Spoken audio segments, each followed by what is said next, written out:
आप क्या बताते हैं? गरीब हंस गवन करते नहीं, मान सरोवर छाड़। कौवे उड़ उड़ जाते हैं, खाते मांसाहार।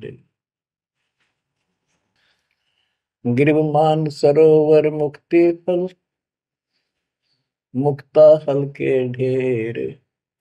कौआ आसन नाम जे भूमि दीन सुमेर। गरीब कौआ रूपी भेख है, ना प्रतीत यकीन। 68 का फल मेट कर बहे दीन बेदीन। गरीब हंस दशा तो साध है, सरोवर है सत्संग। मुक्ता हलवाणी चुगे, चढ़त नवेला रंग। और देख कितनी अच्छी व्याख्या की है संत गरीबदास जी ने, कमाल कर दिया। गरीब अंश गवन करते नहीं, मान सरोवर छाड़। कौवे उड़ उड़ जाते हैं, खाते मांसाहार। फिर बताया है, गरीब हंस दशा तो साधु है, सरोवर है सत्संग। मुक्ता हलवाणी चुगे, चढ़त नवेला रंग। कि जैसे हंस गमन करते नहीं, मान सरोवर छोड़। हंस का एक पक्षी होता है हंस, उससे तुलना की है सदे हुए भगत, निर्विकार भगत, सच्चे भगत की। कि जैसे हंस एक पक्षी होता है, सरोवर के ऊपर, तालाब के ऊपर होता है जिसमें मोती होते हैं, और वहीं पर बुगला होता है, उसी जैसी शकल से शकल होती है, उनकी पहचान नहीं कर सकते। उनकी पहचान इसी से होती है। जो मोती खाता है वो तो हंस, और मच्छी खाता है वो है बुगला। दोनों की सेम आकार शरीर का, और ऐसे ही कलर सफेद होता है। और कौवे भी वही होते हैं, मांस मच्छी खाते हैं। हंस वो होता है जो भूखा मर जाएगा, पर मच्छी मांस मेंढकी नहीं खाएगा, मेंढक नहीं खाएगा। इसी प्रकार भगत वो होता है अपने धर्म कर्म पर रहेगा, बकवाद नहीं करेगा, चाहे कुछ भी हो। तो हंस गमन करते नहीं, मान सरोवर छाड़। सरोवर तो सत्संग है। इस सत्संग को सरोवर मानो, तालाब, टैंक, और भगत हंस है। ये इसको छोड़कर जाते नहीं, यानी परमात्मा की भक्ति त्यागते नहीं। और कौवे उड़ उड़ जाते हैं। जो कौवे जैसे विचारों के, स्वभाव के व्यक्ति होते हैं, वो बकवाद करने बिना टेके नहीं।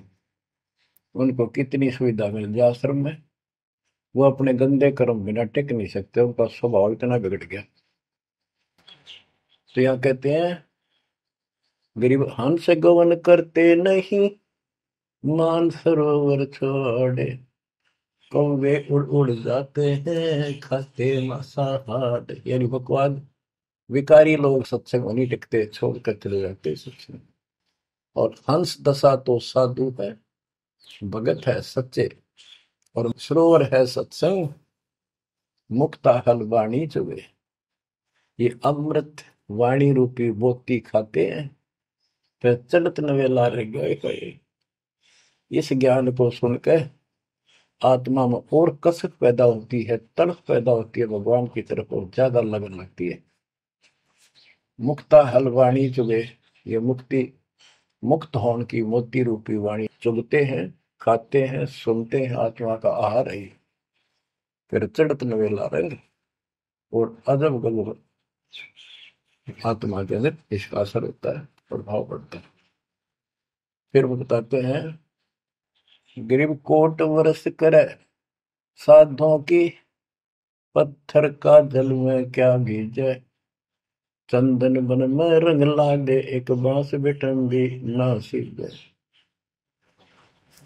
परमात्मा गरीबदास जी कितना प्यारी व्याख्या करते हैं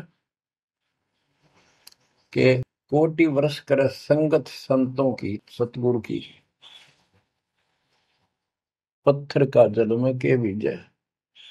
पत्थर को पानी में डाल दो कितने में, और तो 100 वर्ष के बाद निकाल लो, उसका कभी असर नहीं।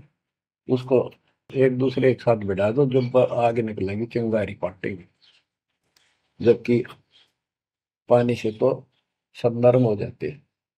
इसी प्रकार बताया है कि जो निकम्मी आत्मा है, पत्थर हो चुके हैं काल के बकवाद कर करके, वो सत्संग में कितने दिन रहो, उनका कभी असर नहीं हो, उन बकवाद करनी ही करनी।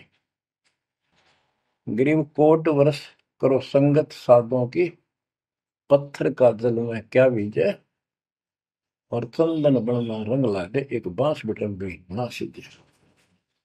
चंदन का एक पेड़ होता है, उसमें से समय निकलती है बहुत सुंदर, गुड समय। और आसपास के जितने पेड़ उसके पास होते हैं, उनको भी उनकी स्मेल से, उनमें भी स्मेल आनी शुरू हो जाती है। अगर उसको काट दिया जाता है दूसरे वृक्ष को, उसकी लकड़ी कहीं ले जाते हैं बाहर, तो उसमें स्मेल आती है, लोग चंदन समझते हैं। और कुछ नकली व्यापारी उनको चंदन के रूप में बेचते भी हैं। कहने का भाव ये है कि सतगुरु के पास रहने से, सत्संग सुनने से अच्छी आत्माओं का तो असर पक्का होगा। लेकिन बांस बिटम भी ना सीधे, बांस का जो होता है पेड़, एक जैसा बांस देखा आपने, ये पेड़ होता है इसका, लंबे लंबे होते हैं, इस पे चंदन का कोई असर नहीं होता। तो जो बांस जैसे कट्टर इंसान है, जिनकी आत्मा गिर चुकी है, मर चुकी है, उन पर इनका असर नहीं होता। वो ऐसे लोग हैं, संगत माई कुसंगत उपजा, जैसे अपन में बांस, आपा किसके आग लगा कर बनखंड का विनाश। अब क्या बताते हैं, जो सत्संग में आकर भी बकवादी है और उनका असर नहीं हो रहा, वही कर्म बकवादों वाले करते हैं, नाम तोड़े हैं, सार नाम लेकर भी बकवाद करते हैं,